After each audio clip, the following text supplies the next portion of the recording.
Right, hello everybody. Let's just put this down somewhere where you can see us a bit. Right, well, for those of you who know me, you'll know that I'm planning on trying to live an off-grid life. I want to retire early, I want to travel around the country, I want to see some beautiful places and do a bit of walking and have some fun with the dogs, rather than spending years more working until retirement. So the way I've decided to try to do that is by living in a van. Now I'm in the van at the moment. It's not finished yet. It's probably only about halfway finished in truth. I've been working on it in spare time for about 4 months. I've probably got another good 4 months to do to get everything in it up and running and working the way I want. But it's a goal that I'm working towards, and this week I've reached a sort of milestone, in as much as I have enough things basically functioning in the van, the basic necessities that I consider necessary for van life, very basic necessities, even though it's not finished yet. So I have a toilet I can use, I have a gas ring that I can heat water and cook food on, I have a sink, only runs cold water at the moment because I haven't got the boiler in. I've got a log burner to keep warm with, or do my cooking on, heat water on, and I've got a few electric lights and an electric 12-volt socket. The electrics aren't finished yet, but I have some basics working off the solar. So really I thought I'd come out this weekend and just give it a quick try. I've never actually done wilderness camping before. I've camped on campsites. I've never gone through the process of trying to find somewhere good and safe to stop for the night. So I decided to do a bit of a practice run.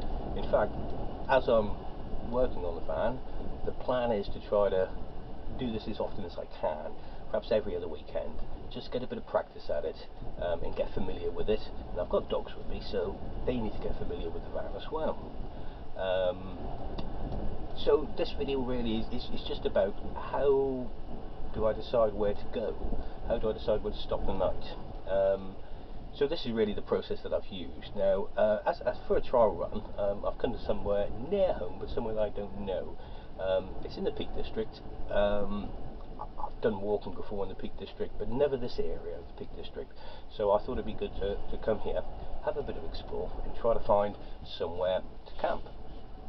Now, how do you do that? Of course, you can just drive along, and if you see somewhere nice, you can stop there. But sometimes a little bit more forward planning actually helps.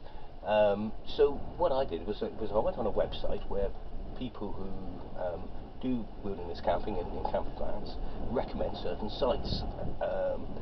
So I went on there. I'll put the link down below for you.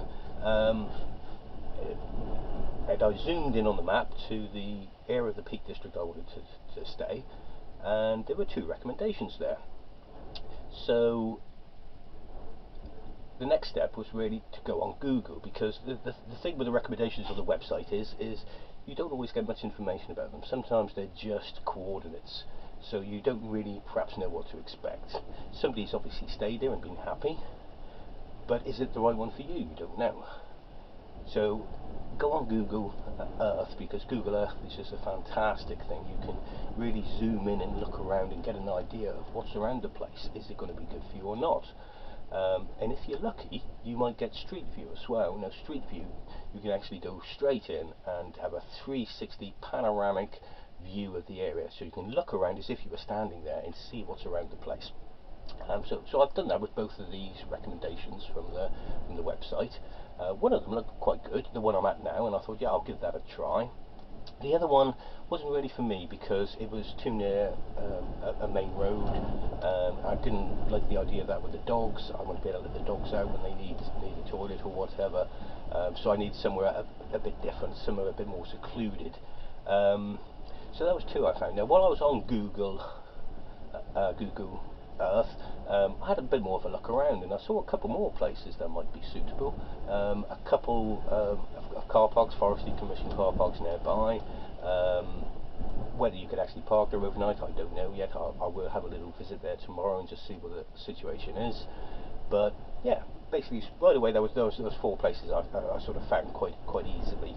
I also, because it's the Peak District is basically a national park, I also did the tourist thing. I just googled the area I was visiting, and it came up with a little leaflet for tourists, which showed some nice walks around the area and also some parking spaces. Now, any parking area could be an overnighted. So two of them in particular attracted my interest. One had a toilet nearby. So I went on Google Earth again, and luckily enough, it was a street view location, and you could see it. There was a parking area there, and there was a toilet nearby. Now, whether that's an overnighter, I don't know, but at least it's got some sort of facility there. It's got a toilet. You can empty your chemical toilet. It might even have a tap there. You might be able to refill with water. So from that point of view, it seemed like a useful one to note down. And the other one I saw was just a panoramic view. And again, it was a street view on it, so I had a look, and it was a lovely, spectacular view. My first thought was, that's probably where I'll stay the night, because there's a little lay-by there. You could park it there. I thought that looked good. The only trouble is this weekend the weather's rubbish. It's absolutely, it's been raining, drizzling. There's a mist hanging down over the Peak District. But still, I've got to come out. I've got to experience that, because this is all part of what van life will be. The sun will be shining all the time. But quite easily, by going on Google, I've been able to find there's 6 possible locations. So I've been able to drive off to the area, and I can do a bit of exploring, and I've got some places in mind. Now, this is the first one, and I think I'm quite happy with this as a stopover. So the plan is to stop here tonight, and then look around and explore a bit more tomorrow. So perhaps if I just show you the place I found, and you can see what you think. I'll just put the dogs on their leads, and then we'll go out and have a little look around, eh? Right, doggos. Just get them sorted out, because there is a road nearby, so I don't want them getting too close to the road. The terrier in particular has no road sense, and he'll just get himself knocked down. Come on, Blue. You collar girl. Well done. Right, let's open up the door. Out you go, dogs. And we'll take a bit of a look-see, see what we can find. Come on then, off we go. Here we are, dogs, off we go.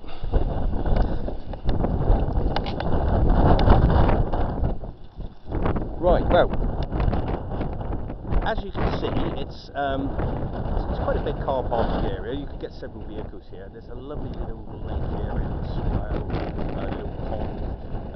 Great spot for walking the dogs. Now, as you can see, the weather is absolutely horrible.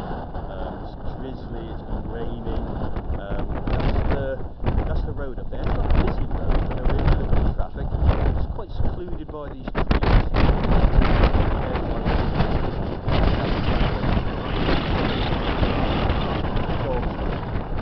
Bit of a walk, and they've had a bit of explore, and they'll go out again in a bit. So the first location, the first stopover, this is pretty good. So I'm going to get back in the van now and just see what I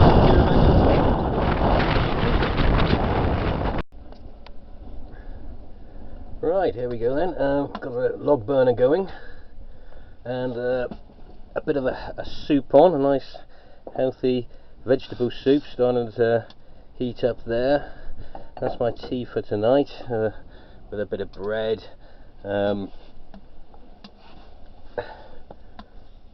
Heating up the water in the cylinder there as well, so that I'll have a bit of hot water for the dishes, and perhaps a quick wash for myself as well afterwards. Then I'll probably get the dogs out for another little run, so they settle down nicely tonight, and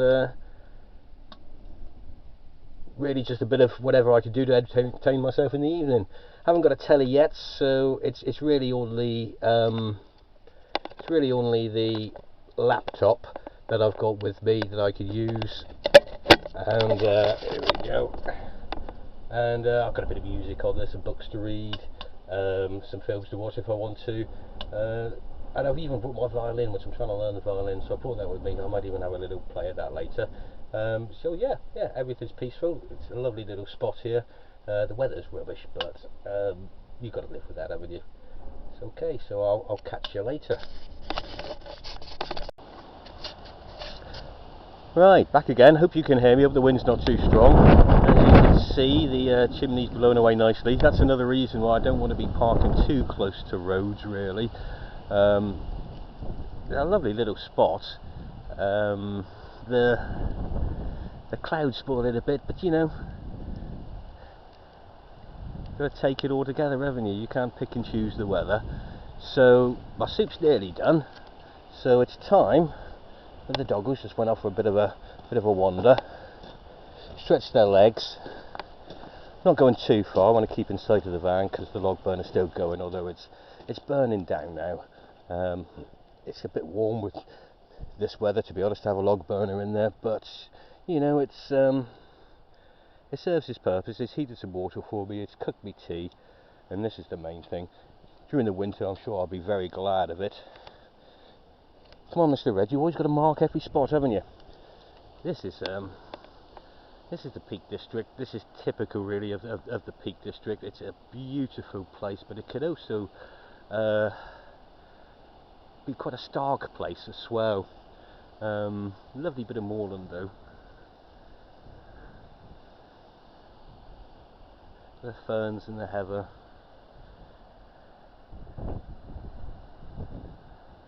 As you can see, the road's not too busy at the moment, so hopefully I'll get a good night's sleep here without being interrupted or disturbed by anybody. Yeah, walk on that, Blue, good girl. The pond's getting quite deep, so I'm going to go underneath for that anyway, because she'll go straight in it, and she loves water, and I don't really want to soak properly into that tonight. If it had been earlier in the day, perhaps I might have let her in there.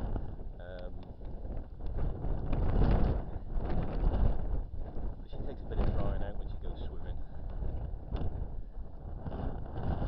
That's it, dogs, new sights, new smells, new places to investigate. That's what it's all about, isn't it, eh? Right, I'll catch you in a bit because it's a bit awkward walking two dogs while I'm filming. Right, so here we are again. Night is falling now. We've put some lights on, and we can see the little camper van there. I've had my tea, done the dishes, had a wash, and sat down watching a bit of Terminator Genesis. The dogs are all nicely chilled and happy, aren't you, Mr. Red? Nicely chilled and happy there. And there's little Blue dog, all nice and comfy.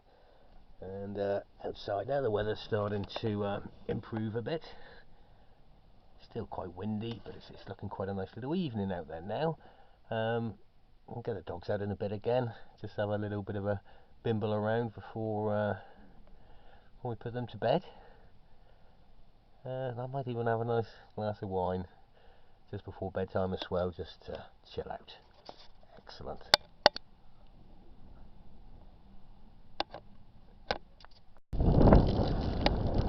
Right, so here's the second location. I found to the tourist pamphlet. Unfortunately, the toilet is out of order because of water supply problems, but it's a bit of a lay-by area there where people could park up overnight. So this one is another possibility, perhaps, as a stopover. Right, well, this is the second location given on the motorhome website as a possible stopover. This is the one I saw from Google Earth. I didn't really fancy. Yeah, it's got a bit of a parking area, and it has got an absolutely gorgeous view of the reservoir. And there's the sailing club there across the way, but not really suitable for the dog walking, I think. So I'll head off to the next couple of locations, see what we can find. Right, so this is the next location. It's a car parking area, really mainly for the tourists, I think. As you can see, they can get quite a few cars in here during the summer and go off and do the walks and visit the reservoir. But it's quite suitable for a stopover. See, there's another van up in the distance there. It's quite secluded, off the road. The road's not a busy road anyway, and there's areas up there like where you can go for a little bimble with your dogs and sort them out. So yeah, again, I think this one's a possibility. Right, well this is the next destination, the next possible stopover point. Now as you can see, this one's actually out of commission at the moment, and this is always the trouble with Google Earth, it's not necessarily up to date. But you can see that if that was open, it would probably make quite a decent little stopover car park, nice little area to go walking the dogs, etc. So even though it's not in use at the moment, this is one that could be used if it was. Right, we got one last destination to go to, so we'll whiz off to that one now. Right, and this is the last of my campover locations that I found on the internet. As you can see, absolutely beautiful view. Even with the mist coming down over the top there, it's absolutely cracking. It's a little lay-by, just off the road, so it's sheltered from the road. Quite a few parking spaces. So yeah, I like this one. I like this one a lot. Right, well, just a bit of a summation really. The reason for doing this road trip was two main things I was seeking to achieve. First of all, I've never actually wilderness camped before. I've never just stopped where I fancied and had a go at it. Wherever I've camped before, it's always been either at a reenactment event or a proper campsite where you feel safe and secure. So I found it necessary to start trying to practice the wilderness camping, get used to the idea of it. That side of it I found to be absolutely fine. I was quite happy with my stopover locations. Slept all right. It's a little bit strange sometimes when cars just turn up in the late hours of the night, stop for a bit. Always two people in the car. It's as if there's some sort of lovers thing going on there, and they're hoping to find a secluded spot that they can carry on their romance. But at least there was no dogging, so that's something, isn't it? But yeah, overall, I was quite happy with that side of it. The other thing, of course, is the need really to be able to find these locations, find good locations, in using Google and using the campervan website for locations, and of course Street View, which is absolutely fantastic, has really worked. I mean, I found here, just in this one little area I wanted to visit, quite a few places I'd be quite happy to stop at the time in the future again. So it shows it works. I think it's worth that little bit of extra effort, because I did pass quite a few camper vans just parked up by the side of a road, and yeah, although they've got the view, they've got somewhere to stop, they haven't got anywhere. If they've got a dog, they've got nowhere they can walk the dog really. The dog's right near the main road. Cars going past are going to disturb them. So just for a little bit of effort, you can actually find some quite lovely locations where you can stop and enjoy the area. So in a couple of weeks' time, I'll be out again. Hopefully, get a little bit more done on the van, get a bit more working on it, and spend a nice long weekend out somewhere. I'll keep you up to date. Thanks for watching.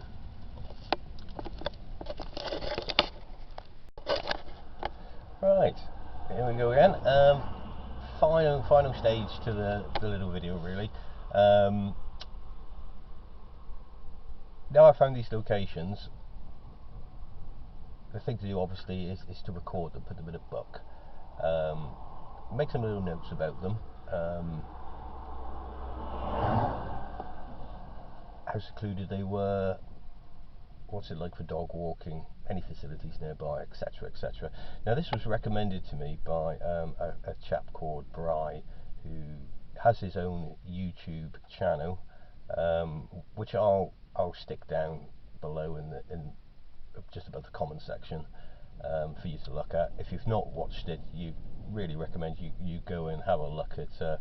It's called the Ramblings of Bry, and it's called the Ramblings for a good reason. He does ramble on a bit, and I must admit I found that quite frustrating at first, because when I was trying to research van life, you know, I would see a video of his which might give some indication, some hints on how to manage with van life, and I think, oh, I need to know that.